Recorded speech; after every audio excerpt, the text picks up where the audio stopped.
Among the friends who invariably got Wyatt Earp into trouble was Ned Buntline, popular author of dime novels about the western frontier. Mr. Buntline admired Wyatt to the point of idolatry. This was a pleasant, if embarrassing, attitude, and Wyatt's sense of humor enabled him to forgive mild bragging by the writer. But when Buntline made Wyatt the hero of a new yarn entitled King of the Frontier... Morning, Mayor Kelly. Wyatt, have you seen this? Have you seen this now?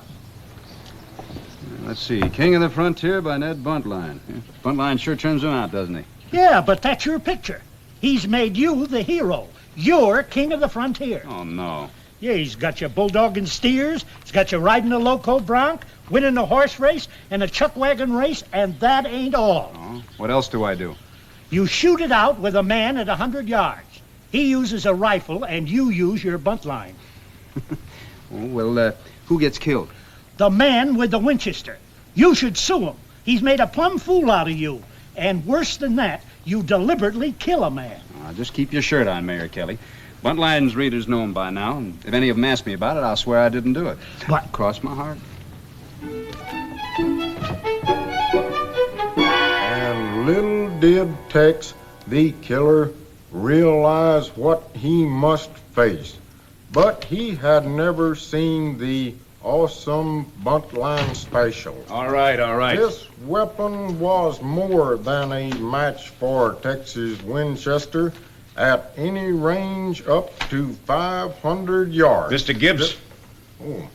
500 yards? Look, at first I thought it was funny. Now I'm getting a mite riled. I don't blame you. Why don't you see the feller that wrote it? Because it's not worth the trip east. Won't have to go east. Buntline's over at the Dodge House. Just rode into town with a lazy Q. Speaking of the devil.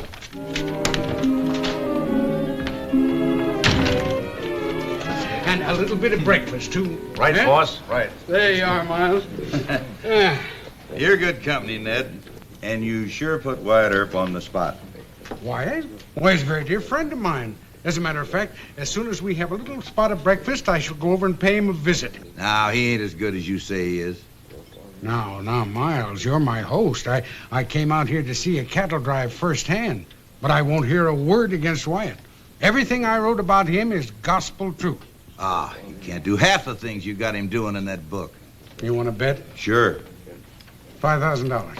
Piker? All right, $10,000. What if Earp backs down? Wyatt is not a man to evade a challenge. If he backs down, I pay you the $10,000 anyway. You got a bet. Well, Wyatt, my friend. Well, you were a sight for sore eyes. Howdy, Mr. Buntline. Good to see you. Well, you still carrying the Buntline special? You know it, best gun in the West. Oh, say, I'm out here visiting Miles Breck of the Lazy Q. You know him, don't you? Sure. Well, come on over and set a while with it. You had breakfast? Yes, sir. Thank you. Well, here, Miles, here's the king himself. King, sit down and rest yourself. Well, thank you, Mr. Breck, but I haven't got time. I see, Mr. Buntline, that everybody's read your new book. We just made a little bet on you, Marshal. Bet? Well, I hope you didn't take any. Take any? I took all of it, $10,000. You can have the same, Earp. Mr. Buntline, I'd like to speak to you for a few minutes when you get finished, in my office. Sure, Wyatt. Oh, have you made a bad bet? And you let Breck one-swallow you into a sucker bet, huh? But why? You can do all the things I wrote about in the book. Mr. Buntline, I have enough trouble with this job. Now, you expect me to risk my neck trying to live up to what you write in the book? You're right. You're absolutely right. I'll pay off. What do you mean, pay off? Well, I should have consulted with you. I agreed with him that if you backed out, I'd pay him the $10,000 anyway. Oh, no. Have you got it? My dear sir, are you implying that for one moment I would... Well, I haven't got all of it, but I think I can get an advance from my publisher. Wait a minute. You say all I have to do is beat the Lazy Q outfit in these cowhand stunts, huh? Yeah, just what I wrote in the book. All right, I'll try it. I don't want Miles Breck getting away with something like this. No, now forget it. I was wrong, and I'm going to pay off. You pay off nothing. You tell Breck I'll tackle his best man on each stunt. Well, that's spoken like the real Wyatt Earp, the king of the frontier. Ha ha!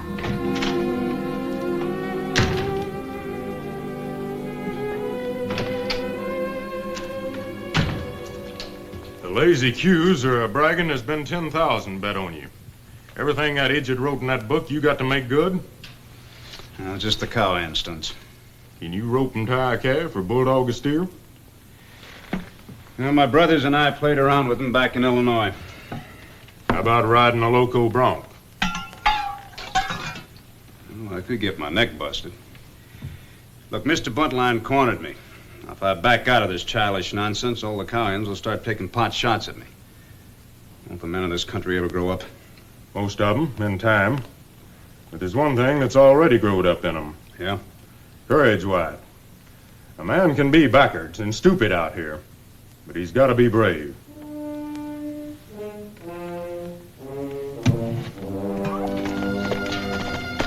Firmly. Earp's gonna shoot against a Winchester at 100 yards? That's something Ned forgot. Sort of a surprise for the finish. Earp would be a fool to do it, boss. And Earp sure ain't no fool. Man does many foolish things when he's cornered. All right, let's get that herd started for Dodge. Just made some fresh coffee. Want some? Right. That there's a tame calf they want you to rope. Call a foul and make 'em get a wild one. No. You loading the dice, Miles? He sure is. A tame calf can dodge a rope all day long. If I can't think faster than a calf, I better quit right now.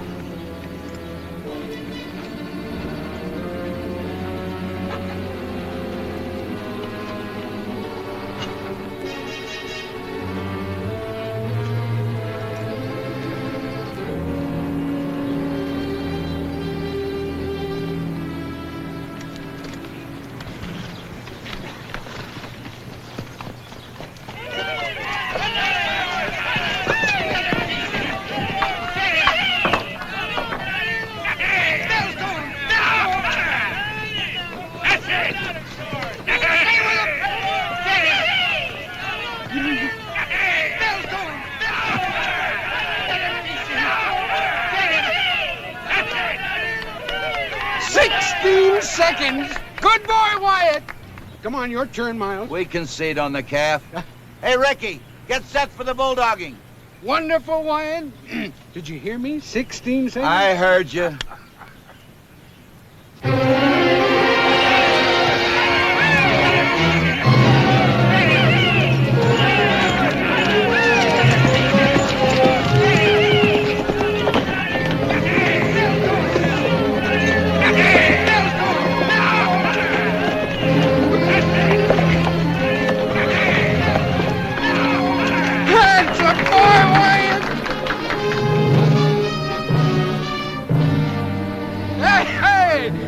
Would you like to pay off now? Mexico! Get aboard that cayuse!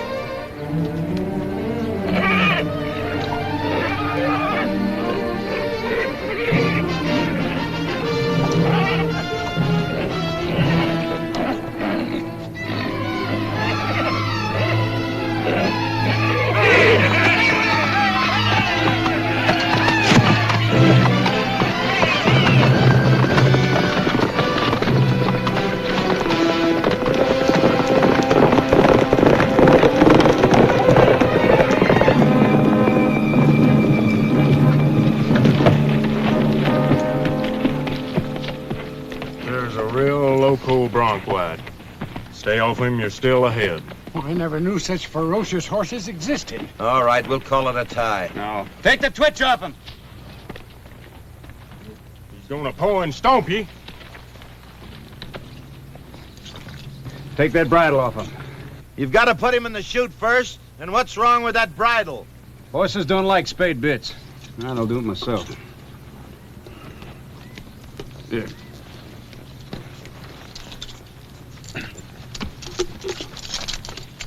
Split a horse's tongue with that. Mr. Gibbs, get that bucket of water over there, will you? Right. But Wyatt, you don't really mean to ride that horse, do you? I've called it a tie. All right, let him down. Let him down.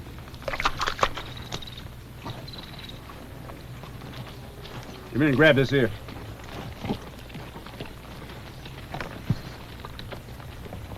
All right. Butt him. That's enough. All right, hold him. Hold him.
Square now, Wyatt.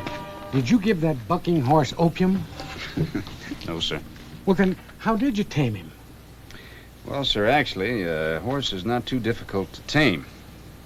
Just about do anything you ask him to if you're patient with him. I took the bridle off that bronc, gave him his head, and it confused him, so he just decided to do nothing. Well, then you did tame him. No, sir. See, a horse pulls a buggy or lets you ride him because that's what he's trained to do. He doesn't know his own strength. Now, you take that mule over there. You mean Mr. Gibbs' animal, the one he calls Roscoe? Mm-hmm. Now, a mule is certainly just as intelligent as a horse.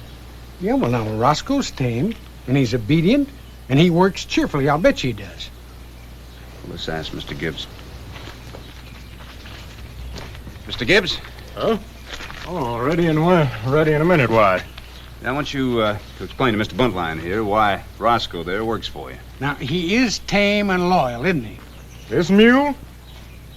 He knows if he don't work, he don't eat. He ain't got much use for me, but he knows the next boss might be meaner. Now, Wyatt's horse, he don't even know that much.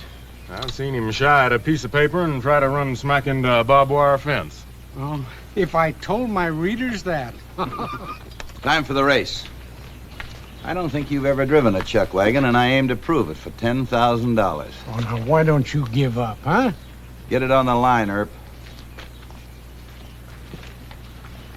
Well, at least this is the last of it. Now, no more bets, Mr. Buntline. Oh, never again, Wyatt, I swear. Well, I'm going down to the finish line, and good luck. Good luck to you. Hey, what's so difficult about racing chuck wagons? Well, they ain't balanced. Turn over mighty easy. Anything else? Yeah. You can't call no fouls. You mean Breck's driver can sideswipe me?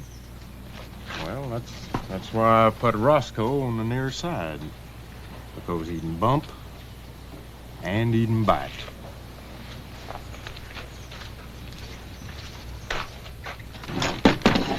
Yeah. Now, you watch your temper. And you let Roscoe do the thinking.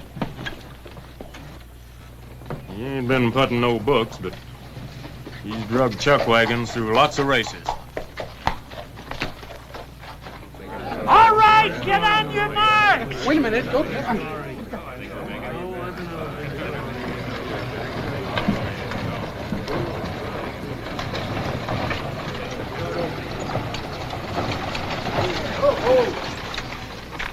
Get set. Ready?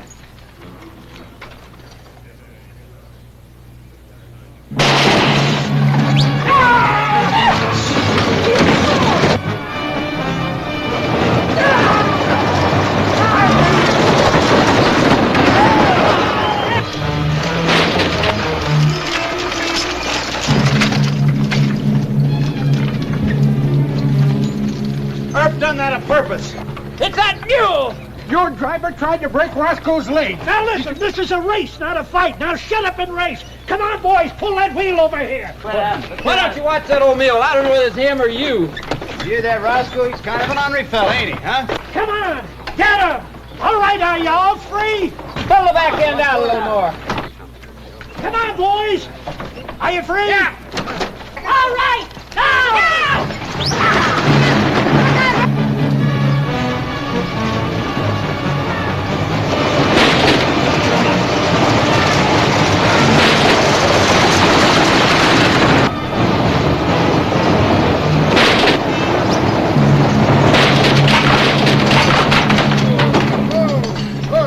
I've had enough.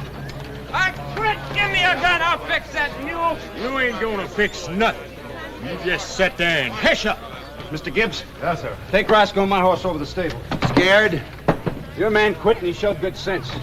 Well, Wyatt, technically we could say that we won this event. I mean, at least we didn't lose it. Well, you quit first, you know. Wyatt, they quit first. Earp's ahead so far, but he ain't won the shootout. The shootout? Yeah, don't you remember your own book? Here. It says right here, Earp shoots it out with his buntline special against a man with a Winchester at 100 yards. Oh, now, we didn't include that. That was only... Everything you've got Earp doing in this book's included, or you pay me an extra $5,000. Now, Wyatt has already risked his life to save me money. Now, I won't ask him to fight a duel. If you feel that way, $15,000. All right. I can only raise 10 now. I'll take your IOU. Don't pay him, Mr. Buntline. He expects Wyatt to fight a duel against a man with a Winchester. Now, there are limits, you know. Don't pay him. Not until I talk to Wyatt first. No. Now, here's $8,600. I'll give you my note for the rest. I'm holding the stakes until I talk to Wyatt. You got any objection? No. All I want Wyatt Earp to do is to come to Taw with that buntline special. And I can hand load some cartridges with more powder and a heavier bullet. I'd bet on you myself. Well, I don't understand, Mr. Gibbs. You said it was nonsense at the start. Well, I kind of underestimated you a mite on them cowhand stunts. Well, shooting at a man is a lot different than bulldogging a steer. Well, I can tell you one thing. You're going to have to do it or kill several men to save your reputation. Take that buntline special. You ever think about how many men are scared of it? It's like my shotgun over there. I'm supposed to be able to hit a man at 500 yards. And they know my 10-gauge slug puts such a big hole in a man that there ain't no doctor can save him. Consequently, I ain't had to shoot very often. Well, it's the betting angle, Mr. Gibbs. Well, you don't have to kill the feller. Ain't but one main fault you got. There just ain't enough Roscoe in you. I'll pay Brecky's money. No, you're right. I am? Just this once? It's childish, this shootout business. It's just the trouble. Most hoodlums are childish. If I back down from that lazy Q outfit, it'd be just like you say. I have to shoot a lot of grown-up brats. I quit my job. You insist on one thing with Mr. Breck. You tell him I want to shoot line on my belly. His man can do the same. How come? Because I'm not Mr. Buntline's king of the frontier. If I'm going to shoot at 100 yards, I want to use my two hands to steady the gun. And also be a smaller target for the rifle. Well, I don't know about that now. In the book here, it says that you stood against the skyline and shot it out. Stupid, silly book. Now, Breck's man and I aren't going to be shooting blank cartridges. You going to make the deal or not? You say, boss. You could do it like the book says, though.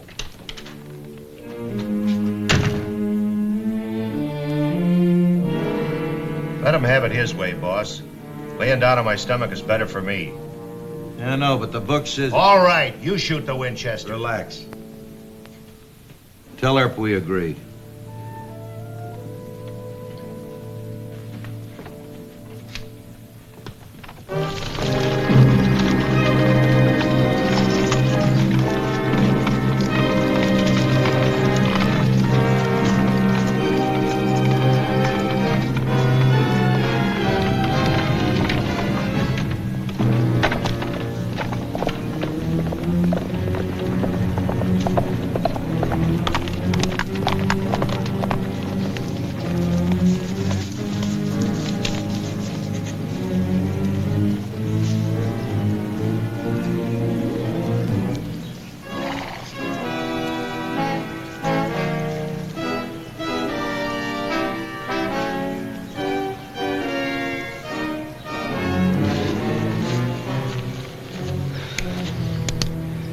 right, Mr. Gibbs. 100 yards. Start pacing it off. Right.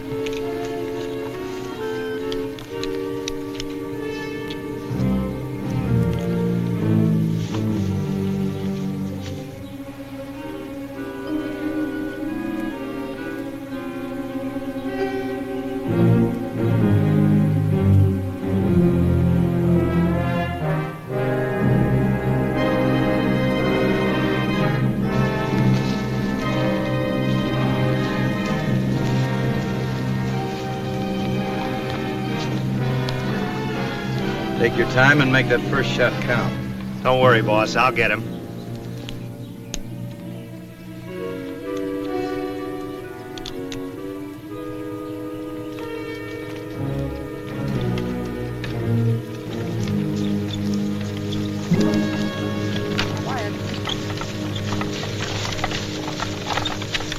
Wyatt, there's a law against dueling in Kansas. Mr. Gormley threatened to kill me on sight. Wrote me a little note. Take a look yonder. I'm in sight. Now, Wyatt, please, don't do it. I can pay Breck off. I'm not doing it to save you a bet, Mr. Buntline. Then why? Well, you should know that, Mr. Mayor. Any Johnny Law that backs down on a threat has to give up his star. Now, you gentlemen are in the line of fire. Move on.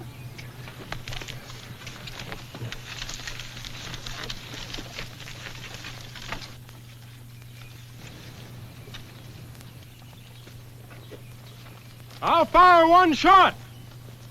Ready, commands. Right.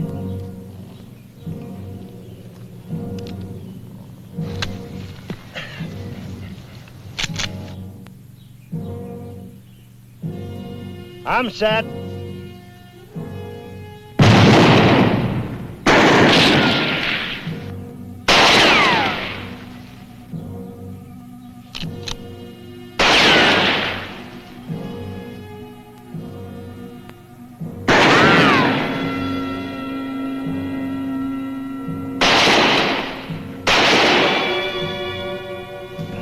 Can you make it out of here? Yeah. Cut him down, Wyatt!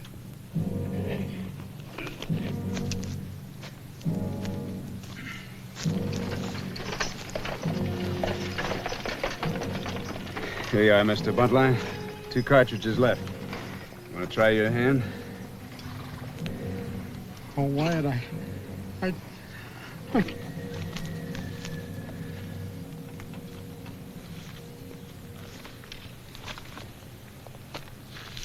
I'm sorry, Mr. Buntline.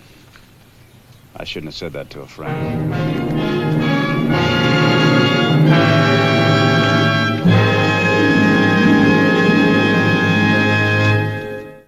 Well, he cleaned up the country, the old Wild West country. He made law and order prevail. And none can deny it, the legend of Wyatt forever will live on the trail.